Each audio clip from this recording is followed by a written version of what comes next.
Beetroot yoghurt.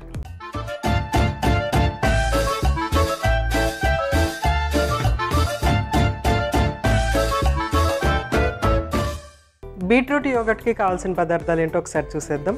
ఉడికించిన beetroot, పచ్చిమిర్చి, ధనియాల పొడి, ఉప్పు, లవంగాలు, పెరుగు. సో అన్నీ రెడీగా ఉన్నాయి. మనము ప్రాసెస్ స్టార్ట్ చేసేసుకోవటమే. సో ఫస్ట్ ఏంటంటే మనం ఇందులో పెరుగు యాడ్ చేసేసుకోవాలి. అయితే ఇక్కడ నేను బీట్రూట్ యోగర్ట్ అని అన్నాను. యోగర్ట్ వేరు, తర్వాత కర్డ్ వేరు, కొంచెం డిఫరెన్స్ ఉంది. అఫ్కోర్స్ రెండు కూడా చూడటానికి ఒకటేలాగా ఉంటుంది. నేను ఇక్కడైతే కర్డ్ తీసుకున్నాను, మీరు యోగర్ట్ ఉపయోగించుకోవచ్చు. యోగర్ట్ అనేది ఏంటంటే బయట మనకి కమర్షియల్గా దొరికేటువంటి పెరుగు అనమాట. అందులో ఏంటంటే స్పెషల్ కల్చర్ యాడ్ చేస్తారు, ఎక్స్ట్రా కల్చర్ యాడ్ చేసి దాన్ని సపరేట్గా తోడ్పడతారనమాట. అందుకోసం అనేసి దాన్ని యోగర్ట్ అనేసి పిలుస్తాము. ఇదేంటంటే మామూలుగా పెరుగు మనం ఇంట్లో రెగ్యులర్గా మనం ఇంట్లో చేసుకునేటువంటి తోడుతోనే మనం చేసుకునేటువంటి పెరుగుతోనే తోడుపట్టి మనం ఉపయోగించుకునేది అనమాట. ఇందులో 2 రకాలైనటువంటి బ్యాక్టీరియాలు అయితే ప్రిడామినెంట్గా ఉంటాయి అన్నమాట. లాక్టోబాసిల్లస్ బ్యాక్టీరియా, అందులో చాలా వేరియేషన్స్ ఈ కర్డ్లో ఉంటాయి. మామూలుగా యోగర్ట్లో అయితే స్పెసిఫిక్ బ్యాక్టీరియాని అందులో యాడ్ చేయటం అనేది జరుగుతూ ఉంటుంది. కొన్ని కంట్రీస్లో అయితే స్పెసిఫిక్ బ్యాక్టీరియా యాడ్ చేసి స్పెసిఫిక్ కండిషన్స్కి తీసుకోవటం అనేది కూడా జరుగుతూ ఉంటుందన్నమాట. సో నేనైతే ఇక్కడ మామూలు నార్మల్ పెరుగు, మన ఇంట్లో చేసుకునేటువంటి పెరుగు మాత్రమే ఇందులో యాడ్ చేస్తున్నాను అనమాట. సో ఫస్ట్ కొంచెం అంత పెరుగు,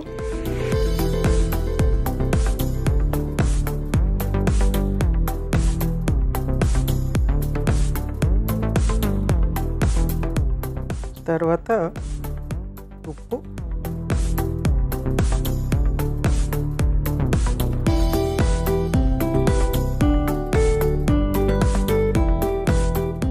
ధనియాల పొడి,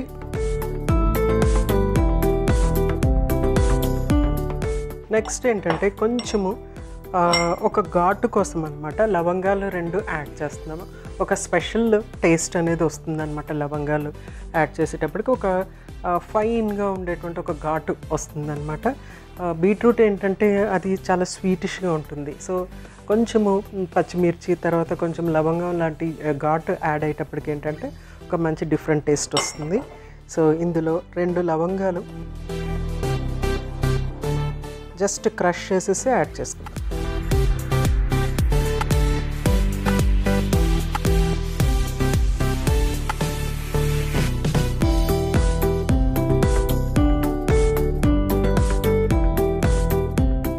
సో నెక్స్ట్ ఏంటంటే పచ్చిమిర్చి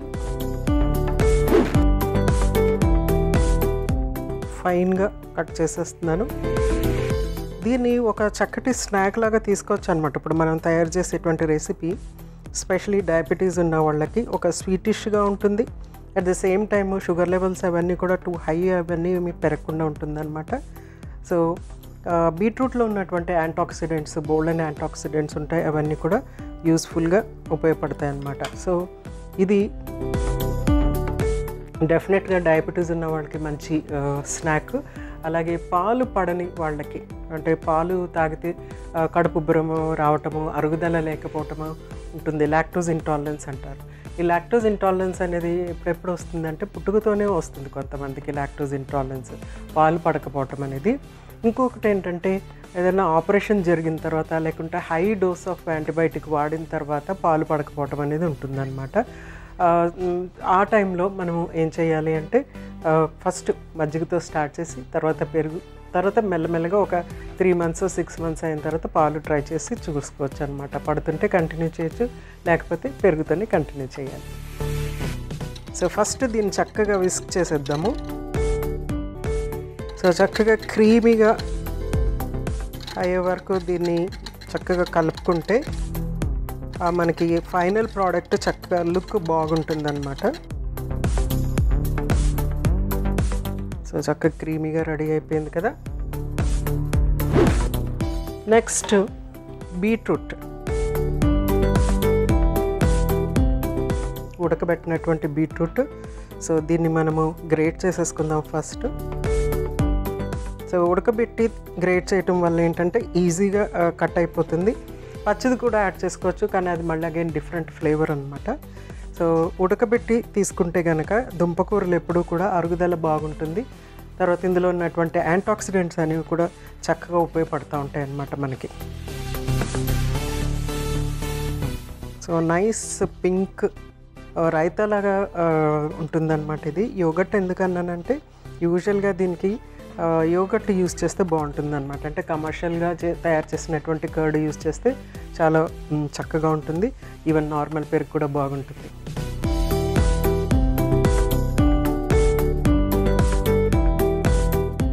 ఇది ఇంకొంచెము పెద్దగా అంటే పెద్ద హోల్స్ ఉన్నటువంటిది, పెద్ద రంధ్రాలు ఉన్నటువంటిది తీసుకుంటే కనుక ఇదేంటంటే ఈజీగా అయిపోతుంది. తర్వాత తినటానికి చేయటానికి కూడా బాగుంటుంది అనమాట. ఇది చిన్నగా ఉంది కాబట్టి కొంచెం టైం పడుతుంది. ప్లస్ ఏంటంటే సాఫ్ట్గా క్రీమీగా అయిపోతుంది.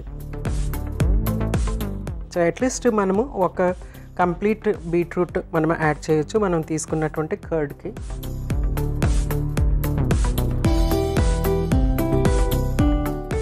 సో మిక్స్ చేసేసుకుందాము. సో బీట్రూట్లో ఉన్నటువంటి యాంటాక్సిడెంట్స్ ఎంత పవర్ఫుల్ అంటే ఈ కలర్ చాలా క్లియర్గా కనిపిస్తూ ఉంటుందన్నమాట. చూడండి చక్కగా గోరింతాకు పండినట్టు అయిపోయింది. అయితే ఈ కలర్ వల్ల ఒక్కొక్కసారి ఏంటంటే యూరిన్ కూడా పింక్ కలర్లో మారుతుంది అనమాట. ఎస్పెషలీ పిల్లలకి ఏంటి అది మనం బీట్రూట్ ఎప్పుడైనా ఇచ్చినప్పుడు యూరిన్ పింక్ కలర్లో వెళ్ళినప్పుడు కంగారు పడిన అవసరం లేదు. కొందరికి అంటే ఆ ఎక్సెస్ యాంటాక్సిడెంట్స్ ఎక్సెస్ కలర్ ఏదైతే ఉందో అదంతా కూడా బయటకు వెళ్ళిపోతుంది అనమాట. సో కంగారు పడవలసిన అవసరం అయితే లేదు. సో నెక్స్ట్ మనం బీట్రూట్ ఇందులో యాడ్ చేసేసుకుందాము.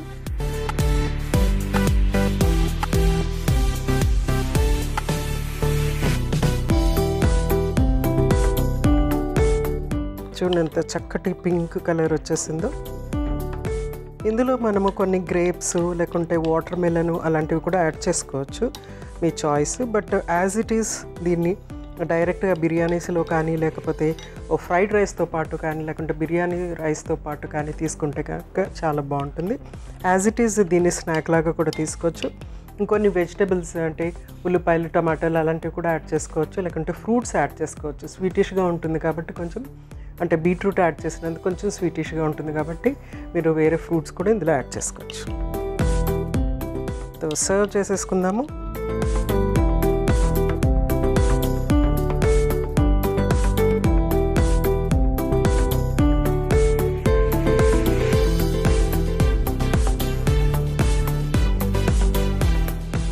జస్ట్ పచ్చిమిర్చితో ఊరుకునేట్లాగా గార్నిష్ చేస్తున్నాను. బీట్రూట్ యోగట్ రెడీ అయిపోయింది. పెరుగు గురించి మరికొన్ని విశేషాలు మరొకసారి మీకోసం.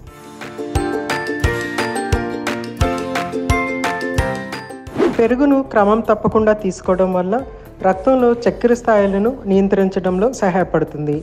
ఇది ముఖ్యంగా టైప్ 2 డయాబెటీస్ ఉన్నవారికి ఎంతో మేలు చేస్తుంది. పెరుగులో కాల్షియం పుష్కలంగా ఉంటుంది, తద్వారా ఇది ఎముకల ఆరోగ్యాన్ని మెరుగుపరుస్తుంది. పెరుగు యొక్క రెగ్యులర్ వినియోగం ఎముక ద్రవ్యరాశి మరియు బలాన్ని కాపాడుతుంది, తద్వారా పగుళ్ళు మరియు బోలు ఎముకల వ్యాధి ప్రమాదాన్ని తగ్గిస్తుంది. పెరుగును రోజు తీసుకోవడం వల్ల శరీరంలో మంట తగ్గుతుంది. చాలా ఆటో ఇమ్యూన్ వ్యాధులు, మధుమేహం, క్యాన్సర్ మరియు ఆర్థరైటిస్లకు మంచి ఉపశమనం.